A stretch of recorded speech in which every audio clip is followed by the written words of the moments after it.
시청자 여러분 안녕하십니까? 4.15 총선을 앞두고 예비 후보로 등록하신 후보님들을 모시고 정책과 공약을 들어보는 시간을 마련하였습니다.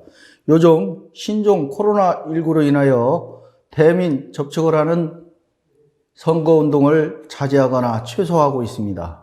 이럴 때 GMBTV에서는 유권자 여러분에게 좀 더 후보자들의 공약을 정확히 전달하는 교육 프로그램을 마련하였습니다.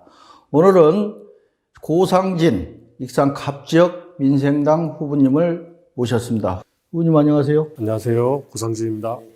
그럼 지금부터 고상진 후보님의 정책 공약 그리고 포부를 들어보도록 하겠습니다. 고 후보님 예비 후보로 등록하시고 21대 총선 레이스에 돌입을 하셨는데 시청자 여러분께 인사와 함께 포부에 대해서 또 각오에 대해서 한 말씀 하시죠. 안녕하세요. 익산시 갑선거구 민생당 예비후보 고상진입니다. 지난 20대 국회는 사상 최악의 국회라는 오명을 벗지 못했습니다. 동물국회를 넘어 또 식물국회, 여러 가지 20대 국회를 비판하는 말들은 우리 국민들 귀를 여전히 때리고 있었습니다.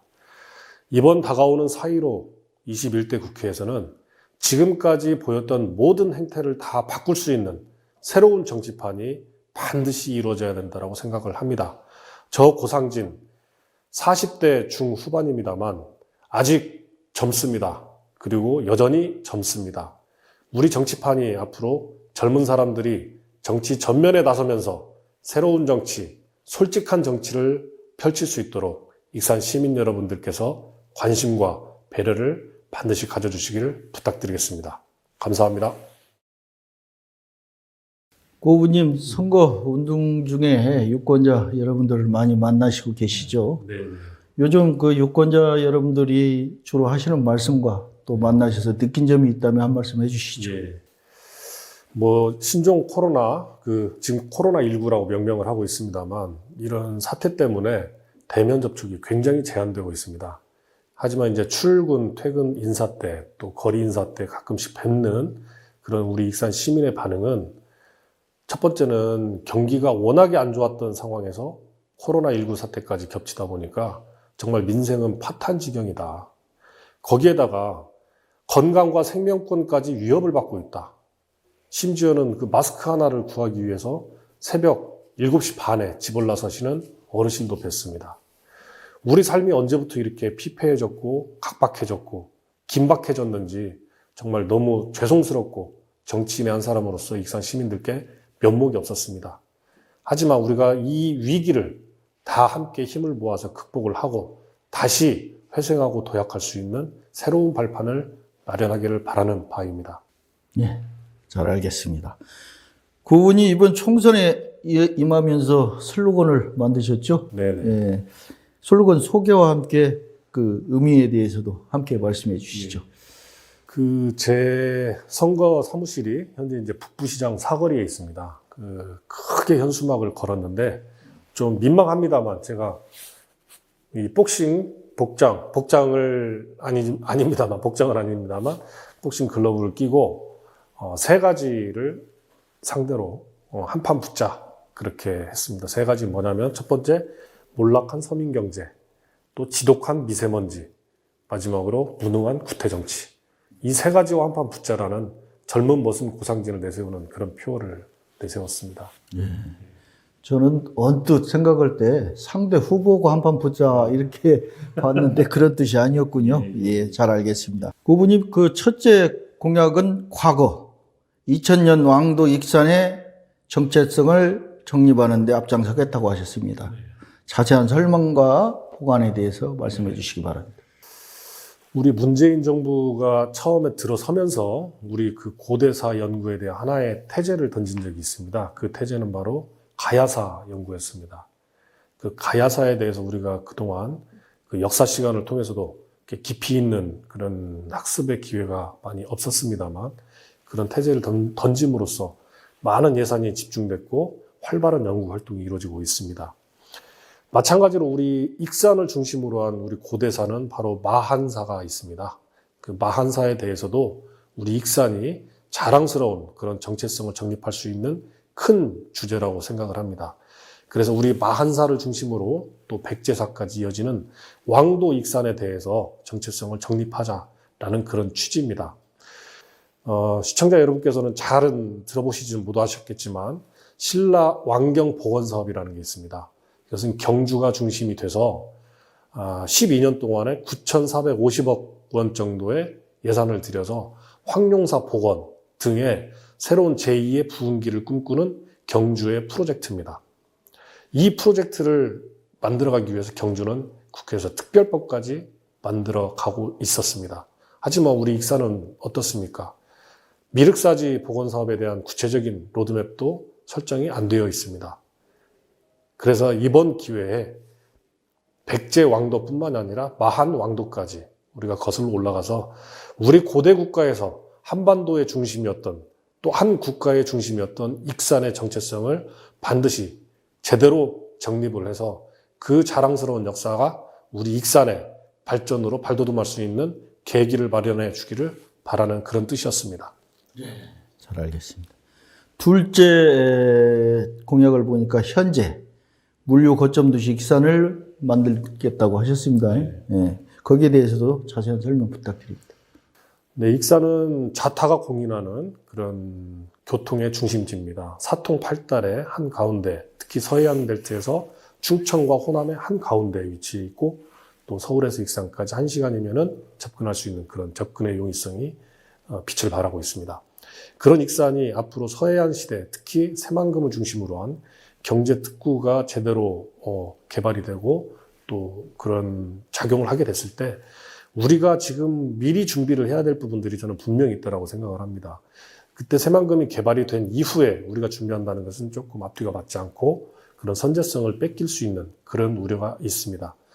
특히 새만금에서 지금 추구하고 있는 게 항만, 공항, 철도 이 세 가지 물류를 하는 트라이포트 사업이 있습니다. 이번 부산도 마찬가지로 지금 준비를 하고 있습니다만 새만금이 제대로 갖춰졌을 때 이 트라이포트 사업 중에서 저는 철도 물류 사업은 우리 익산을 거점으로 해야 된다. 그런 생각을 가지고 있고요. 특히 익산에서 철도 물류 가운데서도 새만금에서 중국으로 가는 그런 철도 페리 사업을 우리는 프로젝트를 만들어서 그 새만금 사업에 포함이 될 수 있도록 그것도 우리가 익산이 선제적으로 해야 된다. 그러려면 익산역을 중심으로 물류기지가 갖춰져야 됩니다. 전국에서 영남권에서도 마찬가지고 수도권, 전라남도에서도 우리 서해안 항만을 통해서 중국으로 철도 페리를 이용해서 물류가 또 중국을 통해서 유럽까지 갈 수 있는 그런 아주 훌륭한 이점이 있다고 생각합니다. 저는 그래서 우리 익산이 새만금이 본격적으로 개발되기 이전에 이런 부분에 있어서 충분한 선제적 타당성을 만들어 가야 된다. 그런 취지에서 지금 두 번째 공약을 말씀드렸습니다. 잘 알겠습니다. 세 번째 공약을 보니까 KTNG 본사를 익산으로 이전하겠다. 또 그 추진을 해보겠다. 이렇게 말씀을 하셨어요. 보관에 대해서 자세히 설명해 주시기 바랍니다. 예. 우리 익산 시민이면 누구나 다 아시겠습니다만 그 함나 장전마을의 아픔은 우리의 아픔이고 우리 이웃의 아픔입니다. 또 장전마을 사태를 통해서 생명을 잃으신 분들이 계시고 또 여전히 투병을 하고 계신 분들도 많습니다. 이분들께 어떠한 위로가 또 어떠한 금전적 보상이 그 충분한 그런 마음의 그 위로가 되지는 못할 것입니다. 아마도 그 하나의 방편에 불구하고 다만 이분들을 제가 만나서 말씀을 들어봤을 때 이 함나 장전마을 사태가 남긴 사회적인 어떤 그 가치 이런 부분에 있어서 단편적이고 그냥 일편적으로 끝날 문제가 아니고 이게 우리 익산시에 또 앞으로 환경 문제 이런 지역 문제에 뭔가 좀 의미 있는 거를 남겼으면 좋겠다라는 그런 말씀들이 있었습니다. 저는 그게 과연 무엇일까 고민을 하다가 이번 기회에 지금 대전 신탄진에 있는 KTNG 본사를 익산으로 이전을 해야 된다. 당당하게 요구를 해야 된다. 그런 생각을 가지고 있습니다. KTNG 본사는 물론 이 문제에 있어서 본인들의 책임을 당장에 인정하지는 않을 것입니다. 하지만 우리 사법개혁의 일환으로 하나 거론되는 게 바로 징벌적 손해배상이라는 게 있습니다. 미국에서는 그런 부분들이 많이 활발하게 적용되고 있습니다만 우리나라에서도 기업이 잘못된 윤리 가치를 통해서 지역민들에게, 국민들에게 피해를 줬을 때는 그 피해에 대해서 당당한 책임을 요구할 수 있는 그런 사회적 힘이 만들어져야 된다고 생각합니다. 저는 우리 익산시 공동체가 이것을 힘을 한데 모아가지고 추구한다면 충분히 가능성이 있다. 그렇게 생각을 합니다. 그래서 KTNG 본사 이전은 함나 장전마을의 과거 회귀적인 책임을 묻는 게 아니라 미래지향적인 책임을 반드시 묻는, 그래서 사회적 책임을 강조하고 요구하는 그런 취지에서 이 공약을 개발했습니다. 네 번째 공약을 보니까 명실상부한 관광도시 익산을 만들겠다 이렇게 하셨습니다. 자세한 설명 부탁드립니다. 관광도시라고 하는 것은 첫 번째는 이제 볼거리가 있어야 되고 또 먹을거리가 있어야 되고 또 즐길거리가 있어야 됩니다. 그런데 이제 우리 익산은 안타깝게도 아까 앞서 말씀드린 대로 사통팔달의 어떤 접근의 용이성이 가장 우수함에도 불구하고 이 볼거리와 먹을거리, 즐길거리가 제대로 갖춰져 있지 못한 거 아니냐. 그래서 관광도시로서의 어떤 빛을 발하지 못하고 있다는 그런 한계를 느꼈습니다. 그래서 저는 우리 익산에 이 볼거리, 먹을거리, 즐길거리를 어떻게 갖출 것이냐. 최근에 개관한 익산 국립박물관, 이 하나만 생기더라도 벌써 미륵사지를 방문하시는 많은 관광객들이 있습니다. 그런 것처럼 그런 컨텐츠를 갖춰 나가는 것이 지금 필요하다라고 생각을 하고 그 일환으로 저는 제5경마공원을 유치를 추진하겠습니다.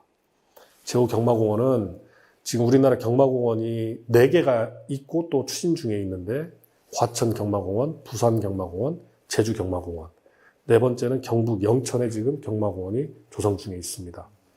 안타깝게도 서해 쪽, 충청과 호남 쪽에는 경마공원이 없습니다. 그 중에서도 특히 앞서 말씀드린 대로 충청과 호남의 한가운데인 익산은 서울에서, 대전에서, 광주에서, 목포에서 접근할 수 있는 아주 편리한 곳입니다. 이런 곳에 제5경마공원을 유치를 해서 우리 익산이 거기에서 볼거리도 생기고 또 먹을거리도 생기고 즐길거리도 생길 수 있는 그런 명실상부한 관광도시로서 입지를 다져나갈 수 있다고 생각을 합니다. 마지막 그 5번째 공약을 보니까 내일을 준비하는 4차 산업형 융합교육도시 익산 만들겠다고 하셨어요. 자세한 설명 부탁드립니다. 네, 저는 제가 이번 출마를 하면서 우리 익산의 어떤 고유한 가치에 대해서 한번 고민을 해봤습니다. 그런데 제가 살펴보니까 우리 익산은 과거가 있고 현재가 있고 미래를 만들어가야 된다. 과거는 앞서 말씀드린 대로 역사적 정체성을 정립하는 문제, 현재는 교통과 물류의 중심지로서 그런 그 지리적 여건을 최대화, 극대화시키는 문제, 마지막으로 이제 미래를 준비하는 사업인데요. 우리 익산은 과거에도 교육의 도시였습니다. 교육의 도시가 왜 있었는가 가만히 생각해 보니까 지리적 접근성 때문에 가능했다라는 거죠. 인근 김제라든지 정읍에서 통학이 가능했다. 익산에 학교를 다니기 위해서. 또 충남에서도 마찬가지고. 그런 지리적 여건을 감안해서 우리가 충분히 활용을 해서 이제는 우리 익산의 미래를 만들어가는 4차 산업형 융합교육도시를 만들자.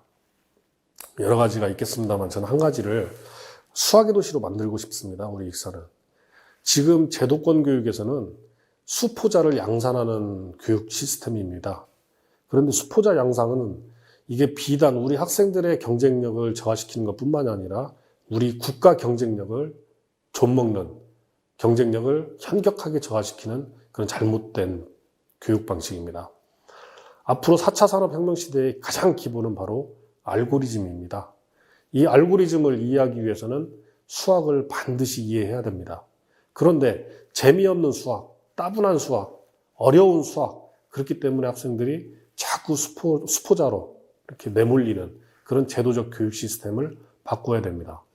그래야지만이 재밌고 즐겁고 행복한 수학 교육이 되어야지만이 4차 산업에 맞는 그런 인력, 노동력을 만들어낼 수 있다. 양성해낼 수 있다. 육성해낼 수 있다. 저는 그렇게 생각을 합니다. 그래서 우리 익산부터 개념 수학의 어떤 교육 방식을 정착시키는, 그리고 그 교육이 한 번씩 이렇게 체험할 수 있는 그런 도시가 되기를 바랍니다.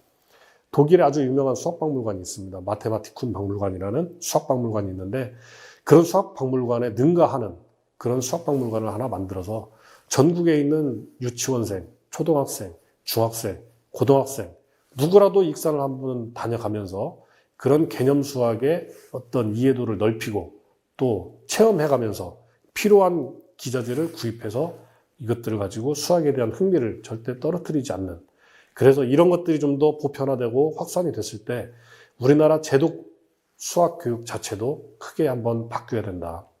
그런 부분은 어떤 실험을 통해서도 가능했다고 합니다. 초등학교 6학년생과 고등학생들에게 대상으로 미분적분을 교육을 시켰는데 개념 수학으로 초등학생에게 교육을 시켰고, 현재 교과서 방식으로 고등학생들에게 시켰는데, 일정 시간이 지난 뒤에 두 테스트를 한 결과 초등학생이 더 빨리 풀었다는 거죠. 그만큼 우리 수학을 이해하고 접근하는 게 방식만 좀 바꾼다면 결코 수포자가 양산될 수 없는 그런 새로운 교육 시스템이 개발될 수 있다, 그렇게 생각을 합니다. 그래서 우리 익산에서부터 수학의 어떤 신개념을 확산시키는 그런 시작이 이루어지기를 간절히 바라는 마음으로 이 공약을 만들었습니다. 네. 5가지 공약 잘 들었습니다. 네. 우리 유권자 여러분들께서 잘 판단하시리라 믿고요. 예, 요즘 관심이 많은 일반적인 질문 몇 가지만 여쭤보겠습니다.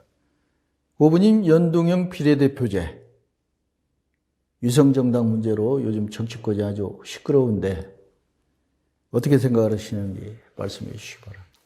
참으로 안타깝습니다. 지금 당초 연동형 비례대표제를 우리가 국회에서 도입한 취지는 국민들이 선택한 그 뜻을 고스란히 의석수로 반영하자라는 그런 뜻이었습니다. 그러니까 뭐 51% 득표를 해가지고 100%다 가져가는 게 아니라, 예를 들어 30%만 가지고 50% 이상의 의석을 가져가는 게 아니라 31% 득표라면 31% 의석수가 가져가도록 그렇게 하는 게 이제 비례대표, 연동형 비례대표제였는데, 사실은 이런 부분에 대해서는 다당제가 절실히 필요하기 때문에 논의가 시작이 됐던 겁니다. 소수 정당들이 입지를 좀 더 공고히 함으로써 거대 기득정당들의 어떤 악귀다툼의 틈바구니를 좀 벌리자. 그게 하나 보면은 정치 개혁적 측면에서 접근했던 그런 제도인데요. 안타깝게도 이런 제도가 충분하게 논의가 되지 못했기 때문에 현재 미래통합당에서 먼저 그 비례정당, 위성비례정당, 미래한국당이라는 위성비례정당을 만들었습니다. 이거를 제도적으로 제재할 수 있는 방안이 없다 보니까 최근에는 민주당에서도 그런 위성비례정당을 만들어야 된다라는 그런 여론들을 자꾸 불씨를 키우고 있는데요. 정말 이 두 정당은 내로남불의 전형입니다. 누가 누구에게 어떤 잘못을 지적할 때는 본인에게는 분명히 그런 어떤 비난받을 어떤 모습이 없어야 되는데, 서로가 서로를 그냥 완결하지 못한 상태에서 그런 비판을 하고 서로 그냥 손가락질을 하는데 결국에는 똑같은 짓을 하고 있다. 거대 양정당은 결국에 똑같은 짓을 서로 하고 있다라는 그런 비판을 면치 못할 것입니다. 특히 우리 민주당은 더더군다나 진보정당, 정의당이라든지 다른 소수정당의 협조를 받아가지고 작년 연말에 4+1이라는 그런 협의체를 통해서 국민적 염원사항인 검찰개혁도 일정 부분 이뤄냈던 바가 있고, 또 선거구 획정 문제도 뭐 어제 합의는 했습니다만 이뤄냈습니다. 그런 숭고한 뜻에 결국에는 이 연동형 비례대표제가 큰 모티브가 됐었는데, 그런 합의 정신을 스스로 깬다는 것은 정말 터무니없는 그런 꼼수라고 지적하지 않을 수 없습니다. 다만 민주당이 그런 생각을 갖게 된 이유가 무엇인가를 한번 따져봐야 되는데, 저는 생각할 때 민주당이 지역구에서 의석수 확보가 자신이 없다라는 지금 자체 분석이 아닌가. 충분하게 지역구에서 의석수를 확보하게 되면 비례에 기대할 바는 없거든요. 그런데 충분하게 의석수를 확보할 자신이 없다. 그러다 보니까 꼼수를 부릴 수밖에 없다. 그런 위기의식의 발로라고 저는 생각을 합니다. 네, 잘 알겠습니다. 고부님, 익산 지역에 당면한 현안 중에 가장 시급한 문제가 무엇이라고 생각하시는지 예. 또 해결 방안이 있으면 함께 말씀해 주시기 바랍니다. 무엇보다도 익산이 33만 인구에서 현재 28만여 인구로 이제 급격히 감소를 했습니다.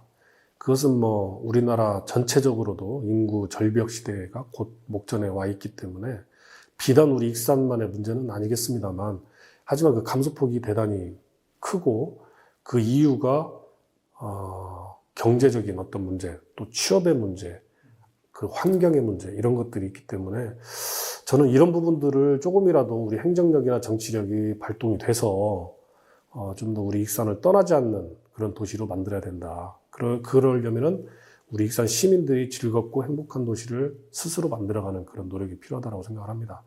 그래서 무엇이라도 우리 익산이 좀 한번 해봐야 되겠다라는 의지를 한데 모으는 그런 시민의 역량, 이런 부분들이 좀 의식개혁이 필요한 거 아닌가, 그런 생각이 들고 있습니다.